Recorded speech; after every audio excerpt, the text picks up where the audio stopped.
The Shared Views feature allows subscribers to publish views and get feedback from clients and stakeholders without sharing the actual DWG files. As a subscriber, you have access to Shared Views as soon as you sign in, and the Shared Views panel is accessible from the App menu or from the Collaboration tab.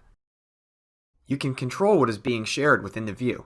You can select which views to share, including 2D or 3D views, and choose whether to share the properties of the objects with the view.